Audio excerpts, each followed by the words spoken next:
And one of the great things about human species is that we have this remarkable organ, the brain. La tête dans le cerveau. Biologie, cervelle, synapses, neurosciences, physique.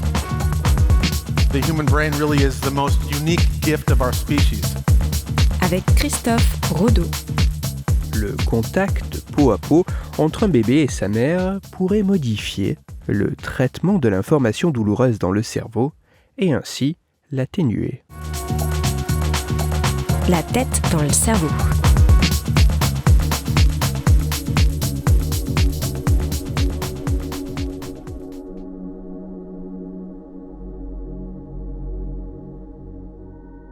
La perception de la douleur que peut éprouver le tout jeune enfant a grandement évolué avec les décennies de recherche à ce sujet. Il a ainsi été montré que, contrairement à ce qui avait été supposé, les bébés étaient capables de ressentir de la douleur et même que parfois, celle-ci pouvait avoir des conséquences assez importantes si elle n'était pas prise en compte. Avec la révélation de cette réalité, la prise en charge de la douleur du nouveau-né a dû et a su évoluer. Car dès les premiers instants de la vie, des examens et interventions entraînent inévitablement des désagréments, voire des souffrances pour le bébé. Parmi les recherches visant à soulager ces douleurs, des études ont pu montrer que le simple contact de la peau du nourrisson avec celle de sa mère semblait avoir une incidence sur les signes de douleur manifestés par le bébé. Que cela soit par ses grimaces ou sa fréquence cardiaque, il a pu être constaté que cette approche pouvait avoir de réelles conséquences sur le ressenti du nouveau-né. Mais si le contact peau à peau semble indiquer une certaine action, tant comportementale que physiologique, sur le bébé en souffrance passagère, ce qu'il se passe dans son cerveau est longtemps resté un mystère.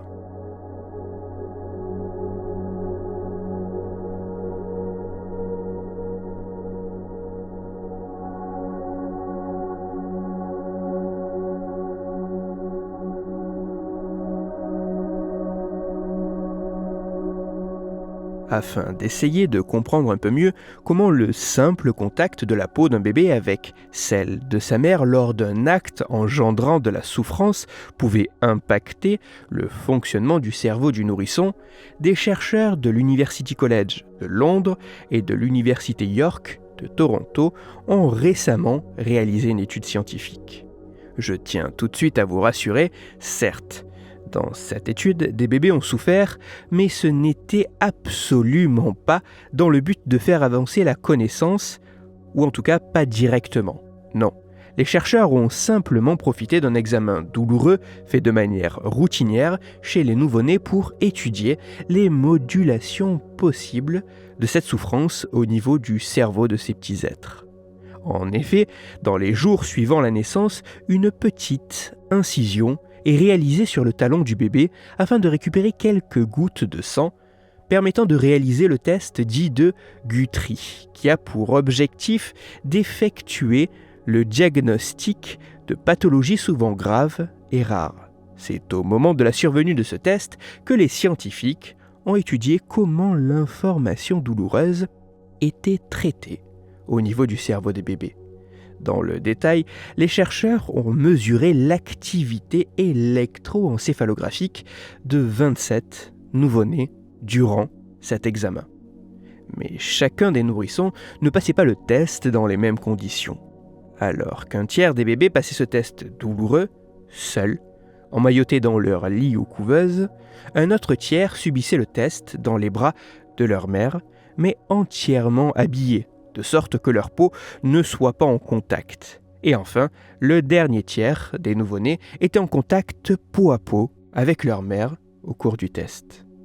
La comparaison de l'activité électrique cérébrale des nourrissons en fonction des conditions dans lesquelles ce test douloureux a été réalisé est assez impressionnante.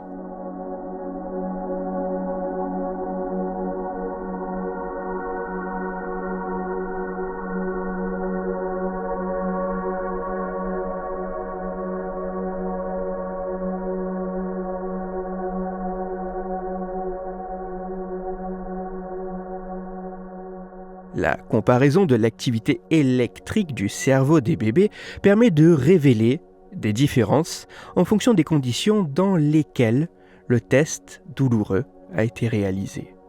Les résultats montrent que suite à l'acte douloureux, il est possible de mesurer 3 vagues d'activité électrique au niveau du cerveau des nourrissons dans les 3 groupes. Les 2 premières vagues d'activité ont été identifiées par d'autres chercheurs comme étant liées à l'intégration des informations sensorielles, alors que la 3e vague a pu être associée au traitement de la douleur au niveau du cerveau. Or, si les 2 premières vagues, plutôt sensorielles, sont assez comparables entre les groupes de nourrissons, seuls dans leur lit, tenus avec des habits ou en contact peau à peau, la 3e vague, liée à la douleur, apparaît bien différente. En effet, les résultats montrent que comparés aux 2 autres groupes, les bébés en contact peau à peau avec leur mère vont voir cette vague cérébrale liée au traitement d'une information nocive être à la fois significativement plus lente, retardée dans le temps, et aussi bien moins grande, bien moins importante. Il semblerait que le cerveau d'un bébé souffrant, mais en contact avec la peau de sa mère, traite l'information douloureuse d'une manière bien particulière qui pourrait même en altérer l'intensité.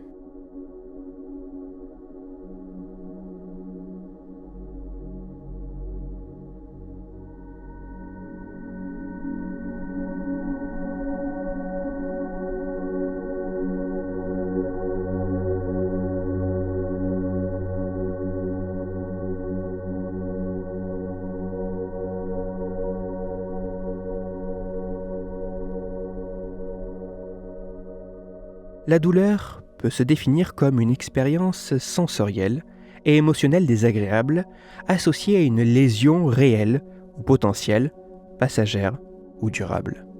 Les mécanismes d'intégration et de traitement de l'information douloureuse sont assez complexes au niveau cérébral, mais même s'il demeure encore de nombreuses interrogations autour de la douleur, il apparaît que certaines conditions soient capables d'apaiser cette sensation douloureuse.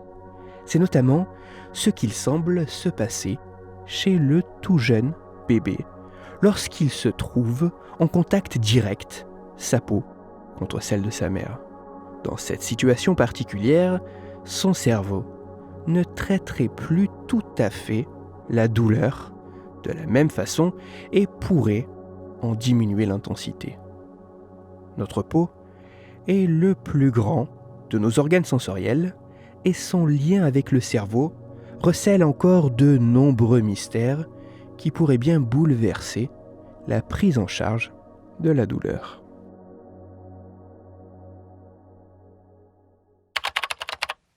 Toutes les références de ma chronique se trouveront sur mon site Cerveau en argot. Vous pourrez notamment y retrouver l'étude scientifique d'aujourd'hui pour en découvrir les moindres détails. Même si ces travaux sont très intéressants, ils laissent encore de nombreuses questions sans réponse, comme le fait de savoir si de tels résultats peuvent se retrouver si la stimulation douloureuse est différente d'une incision passagère et jusqu'à quelle intensité de douleur un tel effet peut-il s'observer. Il demeure aussi intéressant de tenter d'établir si un autre contact que la peau spécifiquement de la mère, peut avoir de telles répercussions sur le traitement de l'information douloureuse, ou encore d'essayer d'identifier quels sont les paramètres précis, temps, surface, localisation du contact nécessaire avant l'acte douloureux, ou quels sont les mécanismes spécifiques à l'œuvre entraînant cette modulation de l'activité cérébrale. C'est en reproduisant ces travaux que d'autres chercheurs d'autres laboratoires pourront à la fois consolider les conclusions de cette étude sur un plus grand nombre de bébés, mais peut-être également répondre à certaines de ces questions. Pour approfondir la chronique d'aujourd'hui, je vous renvoie vers un article disponible gratuitement sur Internet. Cet article a pour titre « Nouveau-né, l'étonnant pouvoir apaisant de la peau ». Il est écrit par Elena Sander et il est à lire sur le site science-et-avenir.fr. Dans cette chronique, il a été question du pouvoir apaisant et antidouleur que pouvait avoir le contact avec la peau de notre individu. C'est pour cela que je vous renvoie à l'épisode numéro 62 de La tête dans le cerveau. Dans cet épisode, vous découvrirez ou redécouvrirez que l'être aimé pourrait apporter bien plus que de l'affection ou de l'amour, car sa présence, son contact, pourrait diminuer la sensation douloureuse. Pour parler douleur et contact peau à peau, ou plus sérieusement afin de discuter science et cerveau, vous pouvez me retrouver sur Twitter, @Christophe-Rodo, R-O-D-O, sur la page Facebook de La tête dans le cerveau et sur mon blog Cerveau en argot. Si vous avez des questions ou des sujets dont vous voudriez que je parle, ou simplement des retours à me partager, n'hésitez pas à me le faire savoir directement sur mon compte Twitter, sur la page Facebook ou par mail à l'adresse latettedanslecerveau@gmail.com. Toutes mes chroniques, y compris celles-ci, sont disponibles en réécoute sur mon podcast La tête dans le cerveau, à retrouver sur toutes les plateformes de podcast dont SoundCloud, Deezer, Spotify, Google Podcast, iTunes, Apple Podcast, mais aussi sur YouTube. Christophe Rodo. La tête dans le cerveau.